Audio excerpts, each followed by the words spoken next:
స్వచ్ఛమైన నాణ్యమైన గౌదర్పార్ పూజా ఉత్పత్తులు www.gaudarpar.com ద్వారా ఆన్లైన్ లో ఆర్డర్ చేయండి. మీ ఇంటిని దేవాలయంగా మార్చుకోండి.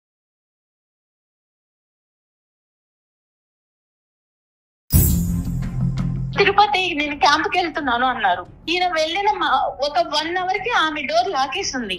నువ్వు చూసావా? రాత్రి మీరు 3 గంటలప్పుడు ఎక్కడికి వెళ్ళారు? అరే ఎవరింటికి తలుపేసుకున్నా నన్నే అనుమానిస్తారా? నాకు అర్థం కాదు. అనుమానించడం కాదండి, మీరు వచ్చిన 1 అవర్ కి ఆవిడ వచ్చారు. డాక్టర్ గారు నా వల్ల అవ్వట్లేదు. ఇంటికి వెళ్ళేటప్పటికి ఎప్పుడు చూసినా జిడ్డు గారే మొహం.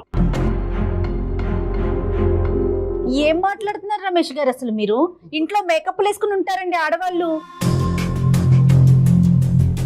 డాక్టర్ గారు మీరు చాలా కూల్ గా మాట్లాడుతున్నారండి. నేను ఆయన వర్షన్ వింటే నేను కూల్ గా మాట్లాడలేకపోతున్నాను ఒక ఆడపిల్లగా. వెల్కమ్ టు అందమైన జీవితం. నమస్తే కళ్యాణ్ గారు. నమస్తే అమ్మా జయ గారు. నమస్తే కళ్యాణ్ గారు. కళ్యాణ్ గారు, మెయిల్స్ అయితే పుంకాలుగా వస్తూనే ఉన్నాయండి.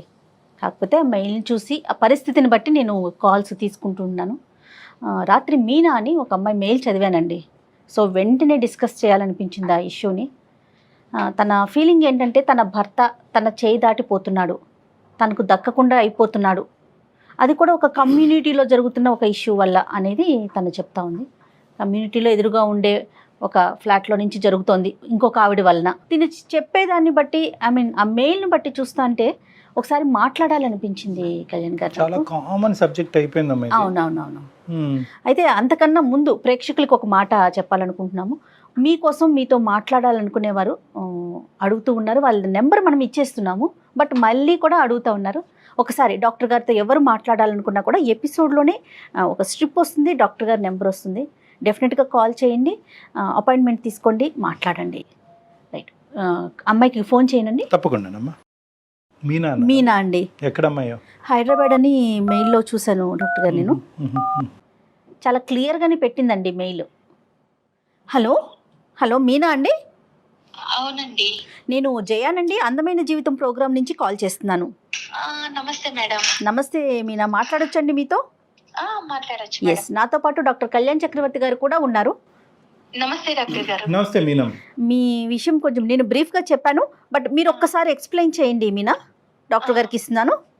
ఇవ్వండి మేడం. మీనా నమస్తే అమ్మా, చెప్పండి అమ్మా. నమస్తే డాక్టర్ గారు. నమస్తే అమ్మా. నమస్తే. ఎంతమ్మా మీ ఏజ్ ఎంత? ఎక్కడి నుంచి మాట్లాడుతున్నారు?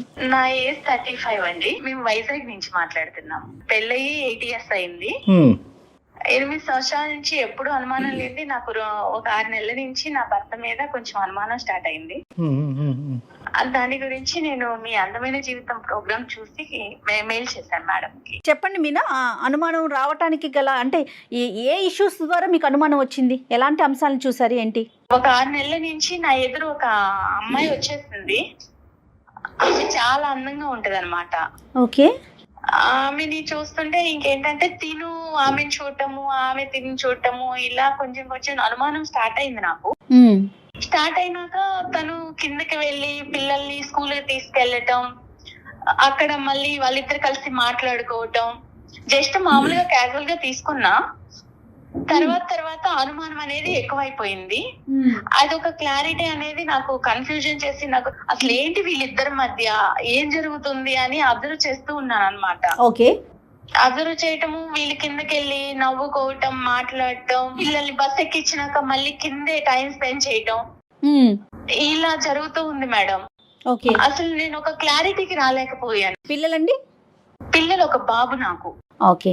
క్యాజువల్ గా మాట్లాడుకోవటం అంటే ఇప్పుడు పిల్లల్ని ఎక్కించేసాక ఎంతసేపు మాట్లాడుకుంటాం? ఒక 2 నిమిషాలు, 3 నిమిషాలు, 5 నిమిషాలు లేదా 10 నిమిషాలు ఒక రోజు? అది ఎవరైనా మేడం మాట్లాడుకుంటారు. ఓకే, హాయ్ అండి బాగున్నారని ఎవరైనా అడుగుతారు, కాదనట్లేదు. రెగ్యులర్ గా జరుగుతా ఉంది. రెగ్యులర్ గా వీళ్ళు బస్ ఎక్కించడానికి వెళ్తారు. వెళ్ళి ఇద్దరు అపార్ట్మెంట్ అందరు ఎటు వాళ్ళు అటు వెళ్ళిపోయినా కూడా వీళ్ళిద్దరు నుంచొని మాట్లాడటం, నవ్వుకోవటం, పైకి కలిసి రావటం, ఇది చూస్తున్నాను మేడం. నేను పైన బాల్కనీలో ఉండి చూస్తూ అబ్జర్వ్ చేస్తున్నాను. అమ్మా మీనా, అమ్మాయి వయసు ఎంత ఉంటుంది? అమ్మాయి వయసు ఒక 36-37 ఉంటుంది డాక్టర్. అది ఆవిడ భర్త గారమ్మా? ఆమె భర్త వచ్చి అమెరికాలో ఉంటాడు, ఇది వచ్చి ఇక్కడ నుంచొని అపార్ట్మెంట్ లో ఉన్న వాళ్ళు ఎవరు దొరుకుతాడా ఏంటా అని చూసి నా భర్తే దొరికాడు దానికి. అయ్యా అయ్యయ్యో. ఆమెకి పిల్లలు ఉన్నారండి? పిల్లలు ఒక బాబు ఉన్నాడమ్మా. Okay okay. మీరు అంటే ఒకే అపార్ట్మెంట్స్ కదా, మాట్లాడుకోవటం, మీరు ఆవిడతో మాట్లాడటం కానీ ఇరుగు పొరుగు కదా, అట్లా ఏమన్నా ఉందా? ఏం లేదండి, నేను హాయ్ కనిపిస్తే హాయ్ బాయ్ అనుకుంటాం అంతే, ఇంత క్లోజ్ గా గానీ నా హస్బెండ్ తో ఉన్నంత క్లోజ్ నాతో ఉండదు. ఆయన అక్కడుండి సంపాదిస్తూ మరి దేన్ని పెళ్లి చేసుకొని ఆయన ఎక్కడ కులుకుతున్నాడో ఇదైతే నా మొగుడుతో కులకటం మొదలు పెట్టేసి. సరేలే అమ్మ, అంత పెద్ద కంక్లూజన్స్ కొద్దిలే తల్లి మీనా అమ్మ. అసలు నా బాధ నేను ఎవరికి చెప్పుకోవాలో కూడా తెలియట్లేదు. ఇంట్లో నా ఫ్యామిలీని చూసుకోవాలి, నా అత్త మామని చూసుకోవాలి, అక్కడ నా భర్తను చూసుకోవాలి, ఎవరిని చూసుకోవాలో నాకు అసలు పిచ్చి పట్టిపోతుంది డాక్టర్ గారు. మీ అత్తయ్య మావయ్య కూడా మీతోనే ఉంటారా మీనా? అవును డాక్టర్ గారు. ఇది కాకుండా ఏంటమ్మా, ఓకే బస్సుకు వరకు వెళ్ళి తిరిగి వచ్చేది ఒక్కటేనా? దాన్ని బట్టే నేను మీరు కులుకుతున్నారు అనే పెద్ద మాట వాడుతున్నారు, ఇంకేమన్నా చూసారా? లేదు డాక్టర్ గారు, నేను చూశాను. తిరుపతి నేను క్యాంప్కి వెళ్తున్నాను అన్నారు. ఈయన వెళ్ళిన ఒక 1 hour కి ఆమె డోర్ లాకేస్తుంది. ఆవిడ క్లారిటీ ఇంకేంటంటే వాళ్ళు వెళ్ళిపోయారు తిరుపతి, వాళ్ళ బాబు ఆమె. మళ్ళీ మరుసటి రోజు వచ్చేసరికి 2 days తర్వాత ఈయన ముందు వచ్చారు, తర్వాత ఆమె డోర్ ఓపెన్ ఉంది. అంటే తిరుపతి అంటే మీనా ఎవరైనా వెళ్ళొచ్చు, ఎప్పుడైనా వెళ్ళొచ్చు కదా? వెళ్ళొచ్చు మేడం, ఆమె ముందన్నా వెళ్ళొచ్చు, తర్వాత అయినా వెళ్ళొచ్చు. ఈయన వెళ్ళిన టైంలోనే ఎందుకు వెళ్ళాలి? కాదు మీనా, కోఇన్సిడెంట్ కనుక్కోవటానికి లేదంటారా? కోఇన్సిడెంట్ ఏముంది మేడం, ఈయన వెళ్ళిన టైంలో వెళ్ళారు వచ్చారు. ఆమె కొడుక్కి గుండు ఉంది. తిరుపతి వెళ్ళి వచ్చినట్టు ఒక క్లారిటీ ఉంది కదా మేడం నాకు. ఇంకా నేను ఏం అడగాలి? ఏం అసలు అడిగితే మేమేం అడగాలి? అదే కదా, ఇప్పుడు మేమేం అడగాలి అన్నది మాకు అనిపిస్తుందమ్మా. ఇంకేమన్నా అబ్జర్వ్ చేశారా మీరు? అంటే ఐ మీన్ మేడం, ఇప్పుడు నేను నిన్న నైట్ పడుకున్నాము, 3 గంటలకి నా బెడ్ మీద లేడు. చిన్న బాబు గాని కింద పడితే ఎలా వెతుక్కుంటాము, అయ్యో బాబు కింద పడిపోతాడని. నా భర్త ఎక్కడికి వెళ్ళాడని నేను ఇల్లంతా తిరిగాను, బాల్కనీ చూసాను, వాష్రూమ్ చూసాను, ఎక్కడా లేరు. ఇప్పుడు ఎక్కడికి వెళ్ళారు అని నేను అడగలేను తన్ని డైరెక్ట్. అదేంటమ్మా, ఎందుకు రాత్రి నిద్రలోంచి లేసానండి మీరు పక్కన లేరు, బాబు దొల్లిపోతాడు అన్నది కూడా మీరు చూసుకోలేదు, ఎక్కడున్నారని ఒక మాట అడిగితే తప్పేముంది? తన మీద అనుమానం స్టార్ట్ అయిపోయినాక నేనేమన్నా అడిగితే ఇంకా నా మీద ఎక్కడ గొడవ పడేసి ఎక్కడ అల్లరి చేసుకొని మన పరువు ఎక్కడ పోయిద్దో, అత్తయ్య మామయ్య వాళ్ళు ఎక్కడ బాధపడతారో నాకు పిచ్చి పడుతుంది డాక్టర్ గారు. అసలు అలా కదమ్మా, పట్టట్లేదు. అవునమ్మా తల్లి, నీ ప్రాబ్లం నాకు అర్థం అవుతుంది, కానీ ఒక క్లారిటీ తెచ్చుకోకుండా నీ ఆరోగ్యం పాడవుతుంది, నీకు తల తిరుగుతుంది, తల బరువు అవుతుంది, నీకు పిచ్చి పట్టినట్టు అవుతుందని నువ్వు అంటున్నావు. ఇప్పుడు అనుమానం అనేటటువంటి క్లారిటీ నేను తన్ని డైరెక్ట్ అడగలేకపోతున్నాను డాక్టర్ గారు, అందుకే నేను మీ వరకు వచ్చాను. అడగటం వేరు, గొడవ పెట్టుకోవటం వేరు. చాలా మంది ఏమనుకుంటారు అంటే కనుక, అరే బహుశా నేను అడిగితే కనుక అతను ఇంకా అవమానం ఫీల్ అయ్యి నా మీద ఏమైనా తెచ్చుకుని గొడవలు. అలా కదా, ప్రతి చోట ఏంటంటే సైకలాజికల్ మైండెడ్నెస్ అని అంటూ ఉంటాం. ఆడవాళ్ళందరికీ చెప్పేది ఏంటంటే మైండెడ్నెస్ అంటే ఇది ఖచ్చితంగా నిజం అనే ఉద్దేశంతో మీరు అడిగితే ఖచ్చితంగా అక్కడ గొడవ అవుతుంది. కాదు ఇలా జరిగి ఉండొచ్చేమో, నా భర్త ఇలా తప్పు చేసి ఉండడు, నా కళ్ళే తప్పు చూస్తున్నాయి అనేటటువంటి ఆలోచనతో అడిగితే కనుక అడిగేటటువంటి విధానం, పద్ధతి, శైలి కూడా డిఫరెంట్గా ఉంటుంది. మీ భర్త గురించి అందరికంటే వాళ్ళ తల్లిదండ్రుల తర్వాత బాగా ఎరిగినటువంటి వ్యక్తి ఎవరన్నా ఉన్నారు అంటే కనుక మీ మనసే. అవును కదా, 8 years ప్రయాణంలో ఇంతకు ముందు ఎప్పుడనే మీ భర్త గురించి ఇటువంటి సంఘటనలు, సందర్భాలు జరిగినాయా? జరగలేదు. ఎప్పుడు అనుమానం పడేటటువంటి భార్య స్థానంలో మీరు ఉన్నారా? కాదు. మరి అలాంటప్పుడు ఈ ఒక్కసారి మీకు ఇలా అనిపించిందండి, నా కళ్ళు తప్పు చూసినాయా, నా చెవులు తప్పు విన్నాయా అనేటటువంటిది మీరు తప్పుగా ఆలోచించారు అనే విధంగా అడిగితే కనుక ఏ గొడవ ఉండదు. అంటే మీరు చేయలేకపోతున్నారు, మాకు ఫోన్ చేశారు, అది వేరే విషయం. మీ తరపున మేము మీతో మాట్లాడటానికి రెడీగానే ఉన్నాం. కానీ సహజంగా ఎవరైనా ఆడవాళ్ళు ఉంటే కనుక ప్రతి సందర్భంలో సుమన్ టీవీ లాంటి ఒక ప్లాట్ఫామ్ దొరుకుతుంది, వాళ్ళ ద్వారా అడిగిద్దాము, వాళ్ళ ద్వారా తెలుసుకుందాం అనేది కాకుండానే అడిగేటటువంటి శైలి, విధానం ప్రేమపూరితంతో నిండి ఉంటే కనుక అది తప్పుగా భావించే అవకాశం లేదు అని నా భావం. అది ఈ మధ్య ఏమన్నా అడిగితే విసుక్కుంటున్నాడు, ప్రతి చిన్న విషయానికి చిరాకు పడుతున్నాడు, నాకు పిచ్చి పడుతుంది, ఏడుపు వస్తుంది, ఏం చేయాలో తెలియట్లేదు. ఒకటైతే నిజం కదా తల్లి, అంటే ఖచ్చితంగా ఒక ట్రాన్సిషన్, ఒక చేంజ్ అయితే మీ భర్తలో మీకు కనిపించింది. వచ్చింది, Right. ఖచ్చితంగా వచ్చింది. నాకైతే తనని అడగాలని ఉంది డాక్టర్ గారు. నా తల బద్దలైపోతుంది అసలు. కంపల్సరీ నాకు అసలు తన్ని అడిగితే ఎక్కడ ఇష్యూస్ అయ్యి ఎక్కడ Right. గొడవలు అవుతాయో. నేను ఇంత ప్రేమించాను తిన్ని. బహుశా ఇది అబద్ధమే అవ్వాలని మీ అందరం కోరుకుంటున్నాం. మీ అత్తమామలకి ఏమైనా తెలుసమ్మా? తెలీదు డాక్టర్, Okay. నేను ఎవరికి చెప్పలేదు. ఓకే రైట్ అమ్మా. ఒక 3 o'clock మన ఇంట్లో లేకుండా, బాల్కనీలో లేకుండా, నువ్వు కిచెన్ లో లేకుండా ఎక్కడికి వెళ్ళావు అని ఒక్క మాట అడగలేక నాలో నేను సతమతం అయిపోయి నాకు అసలు ఎవరికి చెప్పాలో తెలియట్లేదు. నేను ఎంత బాధపడుతున్నానంటే డాక్టర్ గారు, నాకు ఏ పని చేయాలనిపించట్లేదు. ఇప్పుడు నువ్వు ఓకే కదమ్మా, అంటే మా ద్వారా నువ్వు క్లారిటీ తీసుకోవటం అనేది రేపొద్దున మీ ఇద్దరి మధ్య, అంటే మేము యూజువల్గా చాలా సెన్సిటివ్గా మాట్లాడతాం ఇలాంటి ఇష్యూస్. నాకు ఉండేటటువంటి ఎక్స్పీరియన్స్తో కొద్దిగా బ్యాలెన్స్డ్గానే మాట్లాడతాం. బట్ యు ఆర్ 110% కాన్ఫిడెంట్ కదమ్మా మేము ఈ ప్లాట్ఫామ్ ఆ విధంగా వాడుకోవచ్చు అని? వాడుకోవచ్చు డాక్టర్ గారు. Okay okay. తర్వాత ఇంకో లాస్ట్ క్వశ్చన్ అమ్మా, ఇది కొద్దిగా sensitive and private issue. Physical intimacy ఎలా ఉందమ్మా మీ ఇద్దరి మధ్యన? అది తగ్గిందా? తగ్గిందండి. తను ఇప్పుడు ఇదివరకు ఉన్నంత ప్రేమ లేదు నాకు. మరి ఒకసారి మాట్లాడదామా మీనా? నిజాల్లాగే అనిపిస్తుందమ్మా, కానీ అబద్ధాలు అవ్వాలని కోరుకుంటున్నాను. ఒకసారి కలుపుదాం అమ్మా. లైన్ కలుపుతారండి మీరు ఆయనతో? కలుపుతాను డాక్టర్. కాన్ఫిడెన్స్ లోకి ప్లీజ్. తీసుకుంటారు. మీరు మాట్లాడే వ్యక్తి మీ కాల్ ని హోల్డ్ లో పెట్టారు. ఆయన్ని కనెక్ట్ అయితే రీజన్స్ చాలా తక్కువ అనిపిస్తున్నాయి కళ్యాణ్ గారు నాకైతే. జస్ట్ కింద మాట్లాడుకోవటం సరే, నైట్ మిస్ అవటం అనేది మీరు నిజంగా ఆలోచించాలి. హలో హలో ఏమండి, చెప్పు. ఆఫీస్ లో ఉన్నారా? చెప్పు. నేను మిమ్మల్ని ఒకటి అడగాలనుకుంటున్నానండి. అదేదో ఇంటికి వచ్చాక అడగచ్చుగా. ఆఫీస్ లో ఉన్నారు, ఫ్రీగానే ఉన్నారని ఈ టైంలో కాల్ చేస్తాను మీకు. నేను ఏం అడగాలి? మీరు రాత్రి ఎక్కడికి వెళ్ళారు? రాత్రి 3 గంటలకి నా పక్కన లేరు. టీ తాగడానికి వెళ్ళా. ఆ టైంలో టీ తాగడానికి వెళ్ళటం ఏంటండి? చిన్న చిన్న ప్రెజర్స్ ఉండి నిద్ర పట్టక టీ తాగి వచ్చి పడుకుందాం అని చెప్పి. నన్ను లేపితే నేను పెట్టిస్తాను కదా మీకు టీ. అరే అలా కాదమ్మా, నువ్వు రోజంతా పని చేసి అలిసిపోయి ఉంటున్నావు, మళ్ళీ నీకు రాత్రి లేపి టీ పెట్టమని అనడం లేదు. నేను ఇంట్లో టీ పెట్టుకుంటే మళ్ళీ నీకేదైనా డిస్టర్బెన్స్ అవి నీ నిద్ర పోవద్దని చెప్పలేదు తను. అమ్మ అమ్మ అమ్మ అంటుంటే నన్ను ఎత్తుని కూర్చోబెట్టుకొని నన్ను కాలి కింద వేసి తొక్కారండి మీరు. అమ్మ మీనా, నువ్వు ఫస్ట్ ఇలాగా ఒకటి మీనా అమ్మ, ఈరోజు అమ్మ సారీ అండి మీనా గారు భర్త గారు, మీ పేరు? హలో మీనా గారు, మీరు ఒక మాట చెప్పాలి కదా ఆయనకి, మేము లైన్ లో ఉన్నామనేసి ఒక మాట చెప్పండి మీ హస్బెండ్ తోను. నేను మిమ్మల్ని డైరెక్ట్ ఏమీ అడగలేక నేను డాక్టర్ ద్వారా వెళ్ళాను ఇప్పుడు అడగటానికి. చెప్పాలి కదా తల్లి నువ్వు. అంటే మన సంసారాన్ని అందరికీ తెలిసేలా చేస్తావా? అయ్యో అలా భావించొద్దండి. మేడం వింటున్నారా ఎలా మాట్లాడారు? అది కాదు కదమ్మా మీనా. మీనా ఇది చాలా సెన్సిటివ్ ఇష్యూ మీనా.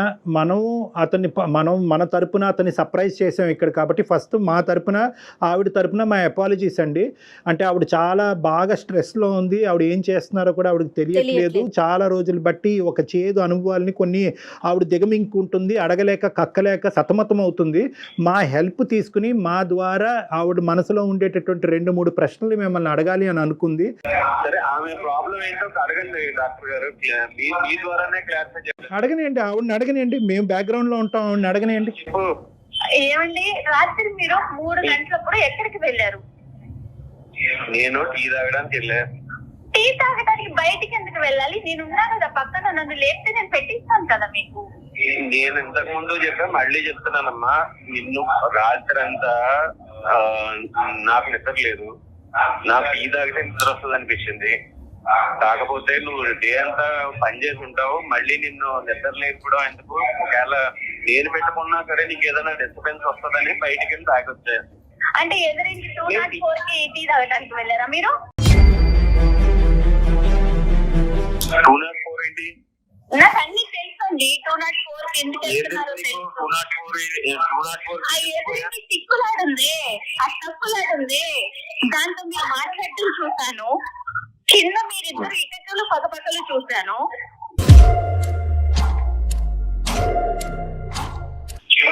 మేమిద్దరం ఏకలు పక్కపక్కలు ఇప్పుడు పిల్లల్ని స్కూల్ కి డ్రాప్ చేయడానికి వెళ్ళినాక 15 నిమిషాలకి పైకి వస్తున్నారు మీరు. మొత్తం అడిగేస్తున్నారు. చెప్పండి సార్. సార్ మా బాబుని నేను బస్ ఎక్కించడానికి తీసుకెళ్తాను సార్. అవునండి, తప్పలేదు. అట్ ద సేమ్ టైం ఎవరో వస్తారు వాళ్ళ పిల్లల్ని ఎక్కించడానికి, వాళ్ళకి నాకు సంబంధం పెడితే ఎలా డాక్టర్? డాక్టర్ గారు ఇప్పుడు అందరూ చాలా మంది వెళ్తారు, ఎటు వాళ్ళకి పిల్లల్ని తీసుకొని బస్ ఎక్కిచ్చేసి వెళ్ళిపోతారు, వీళ్ళిద్దరే ఉంటారండి డాక్టర్ గారి కింద. అరే ఒక కమ్యూనిటీలో ఉండేవాళ్ళు హాయ్ బాయ్ కామన్ గా మాట్లాడుకుంటారు. అవునండి, కమ్యూనిటీలో ఉంటే చాలా మంది మగవాళ్ళు ఉంటారు కదా, ఆవిడతోటే ఎందుకు మాట్లాడాలి మీరు? అతని భావాన్ని చెప్పనివ్వండి, నెంబర్ 1. నెంబర్ 2 ఏంటంటే, మీకు మోస్ట్గా అంటే చాలా క్లోజ్గా ఈ పరిస్థితిని నేను చూడటం వల్ల వాళ్ళిద్దరి మధ్యన సంబంధం ఉంది అనేటటువంటి ఇష్యూ మీ మనసులో ఏదైనా ఉంటే మీ నగర్ అది స్ట్రైట్ ఫార్వర్డ్గా అడగండి. ఇలాంటిదే కాదు డాక్టర్ గారు, ఈయన తిరుపతి వెళ్తున్నాను క్యాంపు అని చెప్పినప్పుడు ఈయన వెళ్ళిన గంట కల్లా ఆవిడ వెళ్ళారు. నువ్వు చూసావా? నేను చూసాను, ఎదురింటి లాక్ ఉంది, ఫస్ట్ లాక్ తీసుంది, తర్వాత లాక్ వేసింది. అరే ఎవరింటికి తలుపేసుకున్నా నన్నే అనుమానిస్తారా? నాకు అనుమానించడం కాదండి, మిమ్మల్ని మళ్ళీ 2 days బ్యాక్ తర్వాత వచ్చాక మీరు వచ్చిన 1 hour కి ఆవిడ వచ్చారు. అంటే నేను వచ్చిన 1 hour కి వస్తే మళ్ళీ అవునండి, వాళ్ళ బాబుకి గుండుంది, వాళ్ళు కూడా తిరుపతి వచ్చారని క్లారిటీ ఉంది నాకు. అయ్యో డాక్టర్ గారు క్లారిటీ ఉంది నాకు, వాళ్ళు తిరుపతి వెళ్ళారు అని. మమ్మల్ని తీసుకెళ్ళమంటే వెళ్ళలేదు, భార్య భర్తలాగా వెళ్ళి వాళ్ళ బాబుని వేసుకొని తిరుపతి వెళ్ళొచ్చారు. డాక్టర్ గారు నేను వెళ్ళింది తిరుపతి వెళ్ళిన మాట వాస్తవం, నేను ఆఫీస్ పని మీద వెళ్ళా అంతే తప్ప ఆమె నేను తిరుపతి తీసుకెళ్ళడం ఏంటి డాక్టర్ గారు? ఆవిడ ఉద్దేశంలో ఏంటంటే 2 things, ఓన్లీ 2 things. ఇప్పటి వరకు మా భర్త మీద నాకు 210% గ్యారంటీ ఉందండి, నమ్మకం ఉందండి, ఇంత అభిమానంగా ఇంత ఆప్యాయతగా కుటుంబం ఆఫీస్ తప్ప ఇంకో ప్రపంచం తెలియనటువంటి భర్తతో నేను ఎంతో అదృష్టవంతురాలనండి. కానీ ఈ డౌట్ ఏదైతే ఉందో అంటే దీన్ని కూడా మనం ఎప్రిషియేట్ చేయాలి. ఈ డౌట్ అనేటటువంటిది ఒక అనుమానమైనటువంటి భార్య జీవితాంతం 8 సంవత్సరాలు బట్టి నన్ను అనుమానంతో చంపేస్తుంది అనేటటువంటి భార్య దగ్గర నుంచి రావట్లేదండి. నాకు పిచ్చి పడుతుంది డాక్టర్ గారు, ఇంత ప్రేమగా. సరే ఉండమ్మా, డాక్టర్ గారు మాట్లాడుతున్నారు కదా. రమేష్ గారు, ఇక్కడ ఏంటంటే ఇప్పటి వరకు జరిగినటువంటి సంఘటన, ఇప్పటి వరకు చూడనటువంటి పరిస్థితులు ఆవిడ చూసింది కాబట్టి ఆవిడ జీర్ణించుకోలేకపోతుంది. అనుక్షణం మీరు ఎక్కడుంటారు, ఏమవుతున్నారు, పక్కలో పడుకున్నారా లేదా, ఇదే ఇన్వెస్టిగేటివ్ డిపార్ట్మెంట్లోకి ఆవిడ కంప్లీట్గా వెళ్ళిపోయింది. ఆవిడ పరిస్థితి బాగాలేదు కాబట్టి ఇప్పుడు ఆవిడ కావాల్సింది ఏంటంటే ఒక ఆనెస్ట్ అండ్ సిన్సియర్ రెస్పాన్స్. ఏమన్నా తప్పు జరిగిందా, ఆవిడతో మీకు తప్పు జరిగిందా, జరగలేదు అంటే కనుక అదే నమ్ముతాం, జరిగింది అంటే కనుక అదే నమ్ముతాం. కాదు రమేష్ గారు, ఇన్ని సంవత్సరాల నుంచి 8 సంవత్సరాల నుంచి మీలో ప్రేమను మాత్రమే చూసింది ఆవిడ. గత కొన్ని రోజుల నుంచి అనుమానించాల్సిన విషయాలన్నీ బయటపడుతున్నాయని చెప్తున్నారు. మేడం అసలు నన్ను ఒక్క మాట అంటే చిరాకు పడుతున్నాడు, మంచి నీళ్ళు ఇచ్చినా చిరాకు పడుతున్నాడు, షూ తోడుస్తున్నా చిరాకు పడుతున్నాడు, అది పట్టుకోలేకపోతున్నాను మేడం. నేను అంత ప్రేమించిన భర్త అలా చిరాకు పడుతుంటే. డాక్టర్ గారు రమేష్ చెప్పండి. మాట నేను చెప్తానండి, ఇంటికి వెళ్ళేటప్పటికి ఎప్పుడు చూసినా జిడ్డు గారే మొహం, ఏ విధమైన అట్రాక్షన్ ఉండదు. ఈ పని చేస్తాం, ఆ పని చేస్తా, లేకపోతే ఇన్స్టాగ్రామ్ చూస్తా, లేకపోతే వాట్సాప్ చూసుకుంటా, వీళ్ళు వాళ్ళ తప్ప నన్ను పట్టించుకున్న వాళ్ళు ఎవరో లేరు సార్. మనం రోడ్డు మీద మనల్ని ఇంట్లో పట్టించుకోనప్పుడు బయట కొంతమంది కొన్ని విధాలుగా అట్రాక్ట్ చేస్తూ ఉంటారు. అట్రాక్ట్ చేసేటప్పుడు మనం మగవాళ్ళం కాబట్టి అట్రాక్ట్ అవుతూ ఉంటాం, అవ్వకుండా చూసుకోవాల్సిన బాధ్యత ఇంట్లో భార్యదే కదా సార్.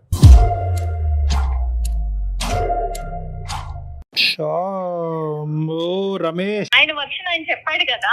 ఉండమ్మా మీనా, ఒక్క నిమిషం నీ వర్జన్ చెప్ది గానీ. ఏం మాట్లాడుతున్నారు రమేష్ గారు, అసలు మీరు ఇంట్లో మేకప్లు వేసుకుని ఉంటారండి ఆడవాళ్ళు.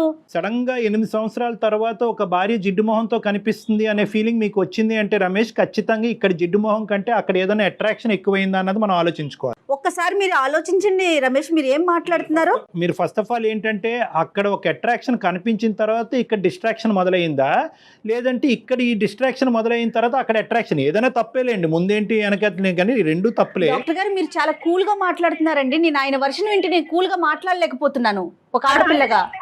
పెళ్ళైన కొత్తలో మొహం బాగుంది, ఇప్పుడు పిల్లలు అత్త మామ అందరినీ చూసుకుంటా నీకు అమ్మా నువ్వు పెళ్ళైనప్పటి నుంచి నువ్వు అలాగే ఉన్నావు. నాకు ఇంత ముందు ఆపర్చునిటీ లేదు, ఆపర్చునిటీ వచ్చింది. నా మొగుడు అమెరికాలో ఉంటే నేను కూడా దానిలాగే చిప్పులాగా చిచి అలా మాట్లాడకండి మీనా, అలా మాట్లాడకండి. కాదు మేడం, ఒక ఆడదానిగా మీరు అర్థం చేసుకోండి నా బాధని. నా భర్త ఇంకొక అమ్మాయి చూస్తున్నాడంటే నేను ఓర్చుకోగలుగుతానా? ఒకసారి అతని మనసులో ఉన్న భావాన్ని అంతా కూడా.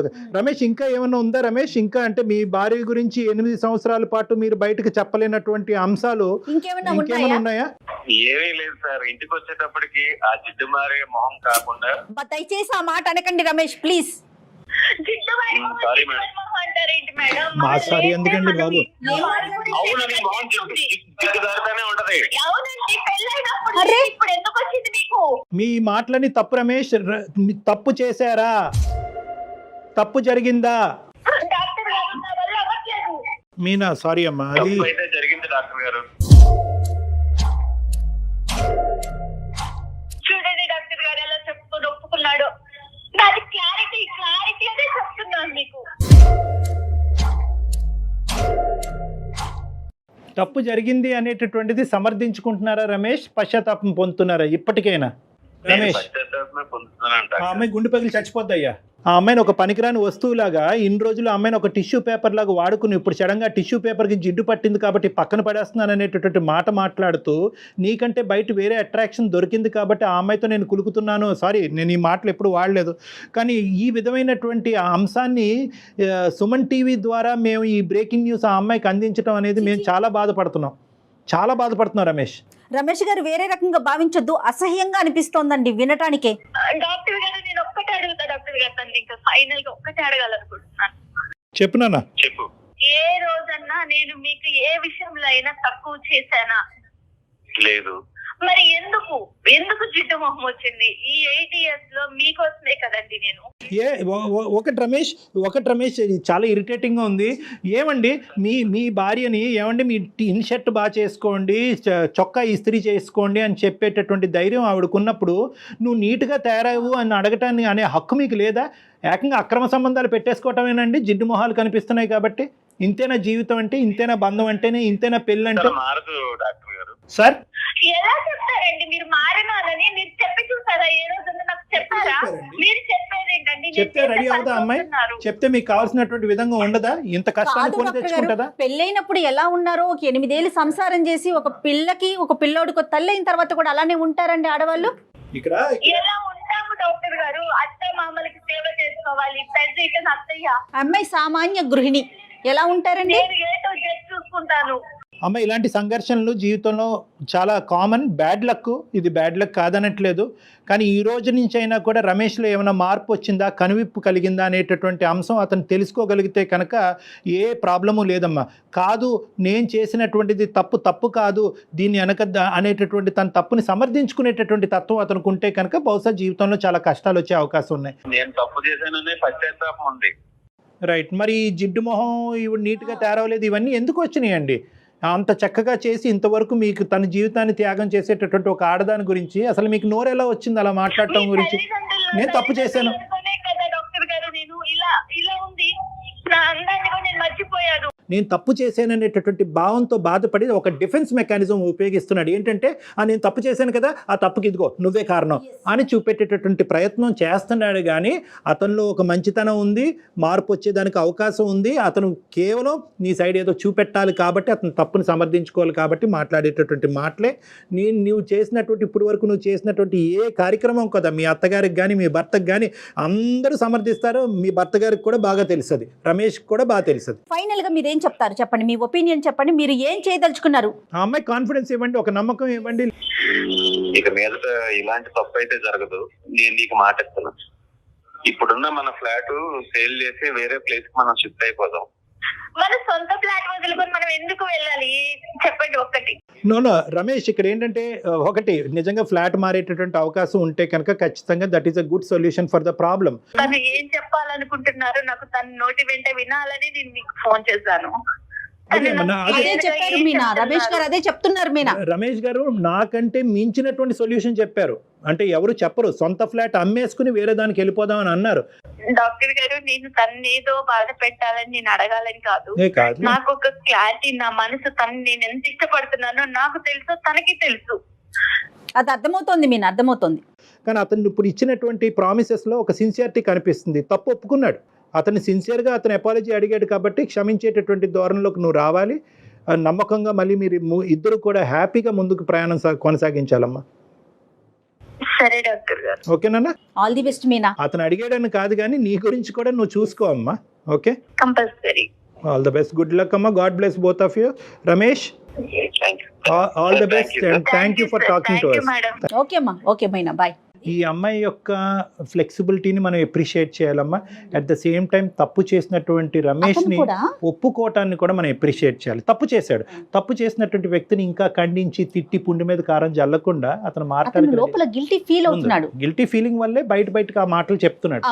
అతని మనస్సాక్షి కూడా తెలుసు భార్య ఎంత సాక్రిఫైస్ చేస్తుందని. కానీ సమాజానికి ఒక పిక్చర్ ఇస్తే కనుక అతను తప్పును సమర్థించుకోవచ్చు అనే డిఫెన్స్ మెకానిజం ద్వారా అతను బ్లైండ్ గా ముందుకెళ్తున్నాడు. ఏదైనా రియలైజ్ అయ్యాడు. అది చాలా సంతోషం అనిపిస్తోంది ఫస్ట్ టైం అయితే. ఉందమ్మా. Thank you so much Kalyan గారు. నమస్తే.